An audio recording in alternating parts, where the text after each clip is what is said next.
Hi everyone! How are you today? Kung bago ka lang sa channel ko, I'm Agent Lenny, the owner of Wonderflight Travel Agency and Agent Lenny on Facebook page. So marami ngayon guys nalilito or naliligaw kung saan po ba talaga silang terminal since kumakalat ngayon sa Facebook ang changes kung saan po yung mga airlines. Dahil under San Miguel na po ngayon ang MIA. So malalaman niyo sa video to kung ano po talaga yung totoo at para po maliwanagan kayo at hindi kayo malito kung saan po ba talaga kayong terminal. Watch this video until the end.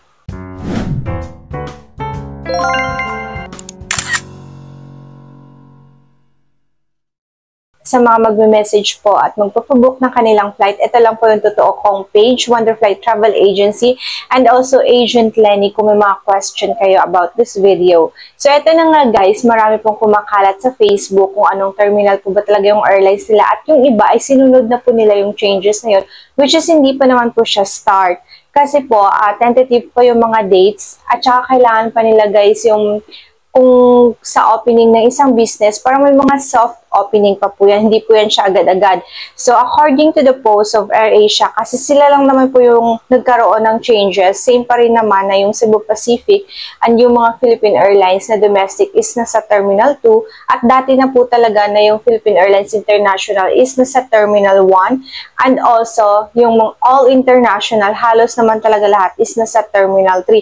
But take note of this, kung ano po yung nasa ticket nyo, yun pa rin po ang susundin. Parang cancellation lang po yan sa Baguio.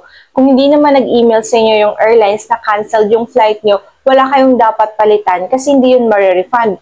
Ganun yung guys. Ibig sabihin, maghintay muna kayo sa advice ng airlines kung saan kayo nag-book. Mag-i-email po yan sa inyo. Make sure lang na tama yung binigay nyong email at contact details during your bookings. Kung nag-book naman kayo sa mga travel agency, contact your travel agency kasi according to the post at saka sa announcement guys na mag-i-start ito on September 14.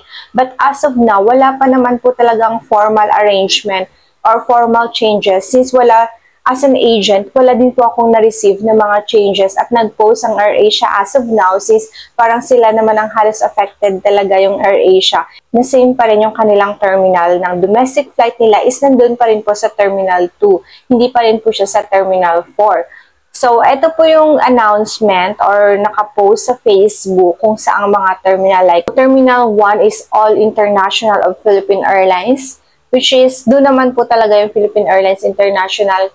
And then, Terminal 2 is Cebu Pacific and Philippine Airlines. And as of now, nandun pa rin po yung AirAsia. Wala din pong changes pa. So, abangan nyo na lang sa ating next video kung kailan po magkakaroon yon. And then, sa Terminal 3 naman po, lahat ng international flight. And then, Terminal 4, as of now, wala pa pong flight doon. Pero mag-a-update. As I said, mag-a-update po ako sa inyo kung magkaroon na po talaga ng changes. So, abangan nyo na lang yun guys sa susunod nating video.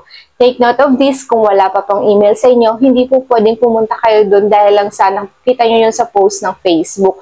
Sundin nyo pa rin kung ano yung sa mga itinerary nyo. Kasi nagme-message or nag-i-email sa inyo yung airlines once nagkakaroon po sila ng changes.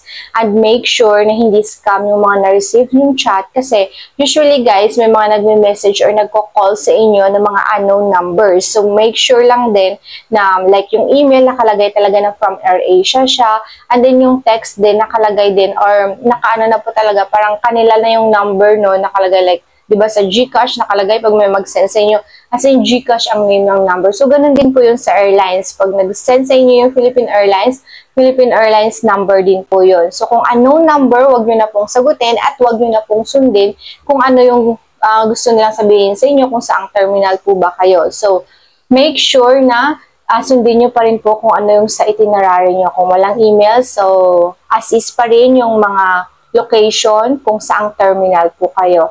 And then guys, bago kayo pumunta sa airport, agahan nyo just in case lang po na maraming pila. Kasi hanggang ngayon, marami pa rin po tayong mga passengers sa airport. So 2 hours before your flight, kailangan nandun na rin po kayo.